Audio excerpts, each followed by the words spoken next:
The MAGA movement is fundamentally built on hypocrisy. Hypocrisy like the claim that Donald Trump or anyone in his administration backs the blue when these are the same people who will defend the pardons of 1,500 cop-beating insurrectionists. And the lie that Donald Trump supports police officers just got exposed even more by a video that is going mega viral for the worst reasons, and it has Karoline Leavitt panicking, and you will see why. We're going to get into it all, but before we do, if I could quickly ask you to leave a like on this video, and if you haven't already and you enjoy our channel, to hit that subscribe button. It goes a long way, and it really does mean a lot to me. Now, before we get into this clip, which you will see Karoline Leavitt visibly panicking in, I want to start with Jamie Raskin, who called out one of the ways that Donald Trump is attacking our police officers that not enough people are talking about. That's right here.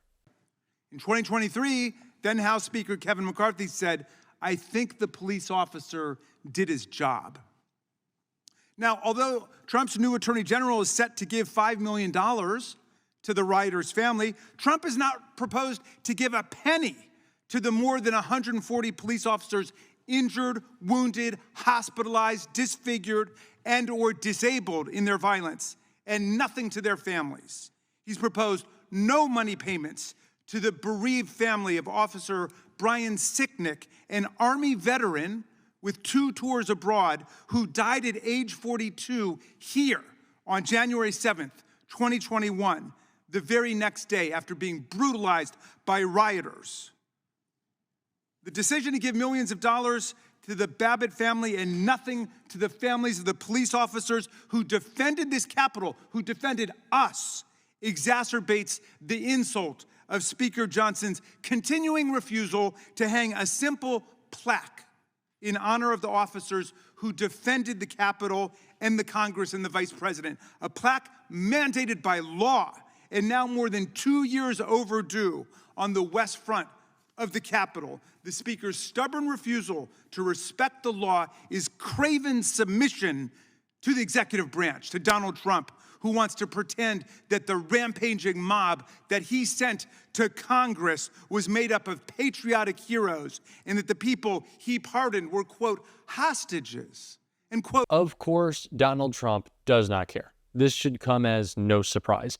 And it is incredibly scary the lengths that his administration has gone to reinforce the behavior of anyone who is willing to carry out political violence on behalf of Donald Trump. Not only will you get a pardon if you go attack the Capitol for Donald Trump, but your family might get a payout if it doesn't go too well. That is the reinforcing that we are seeing from Donald Trump. He's imploring his crowd. It didn't stop at stand back and stand by. Donald Trump is now handing out checks and pardons to anyone willing to go out and attack police officers for him. And he's also willing to defend their actions, as we saw in this clip right here.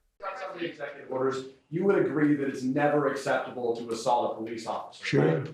So then if I can, among those you pardoned DJ Rodriguez, he drove a stun gun into the neck of a DC police officer who was abducted by the mob that day. He later confessed on video to the FBI and pleaded guilty for his crimes. Why does he deserve a pardon? Well, I don't know. Was it a pardon? Because we're looking at commutes and we're looking at pardons.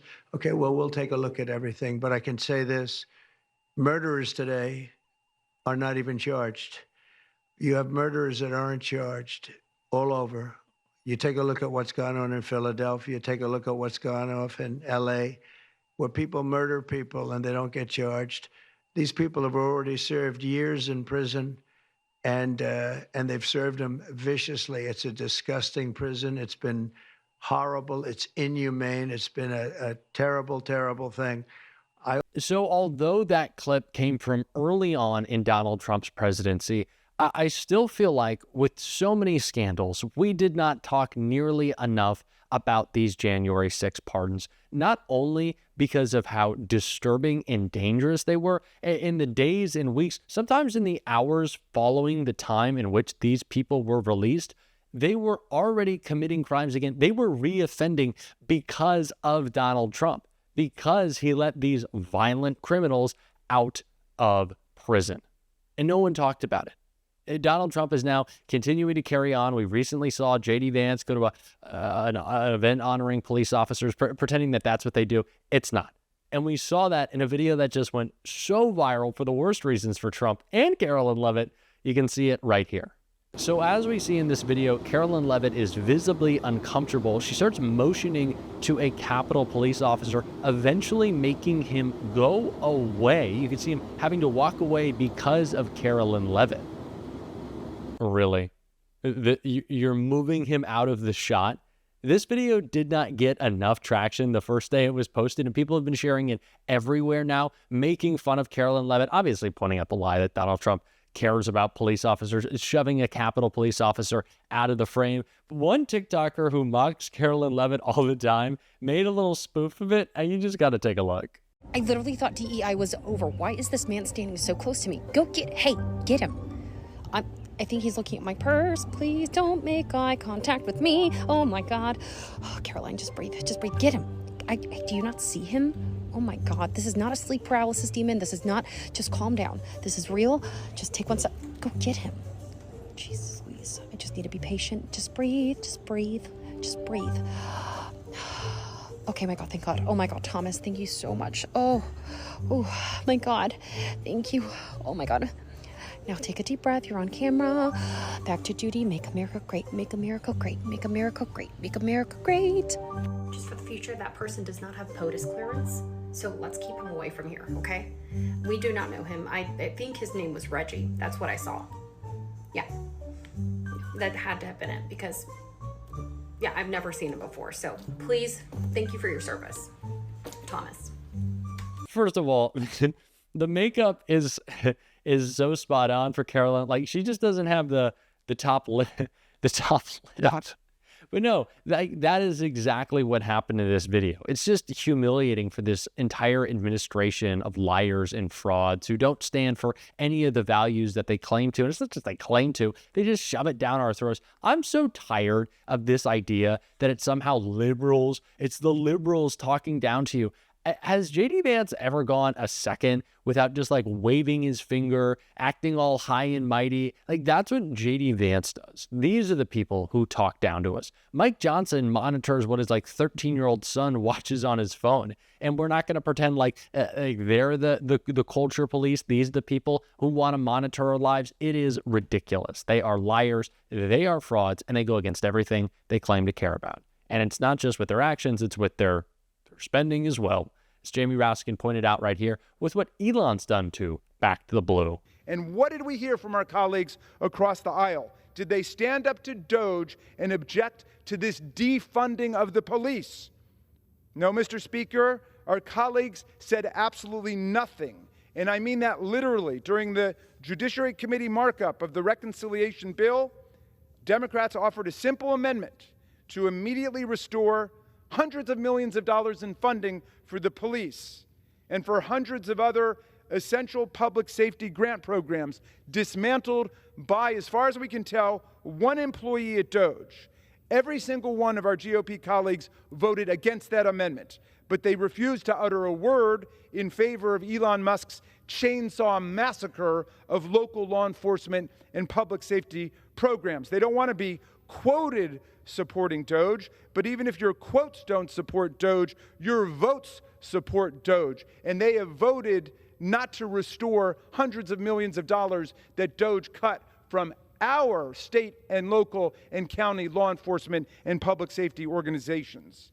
And in case some of our colleagues haven't heard yet from their outraged constituents about this, let me offer just one example of more than 365 grants that were abruptly terminated by Doge. That's one grant program per day all across the country. Well, Doge cut funding for a program called the Rural Violent Crime Reduction Initiative, which provided funding to dozens and dozens of rural law enforcement agencies across America, allowing them, with their strapped budgets, to hire more officers and purchase up-to-date equipment and technology.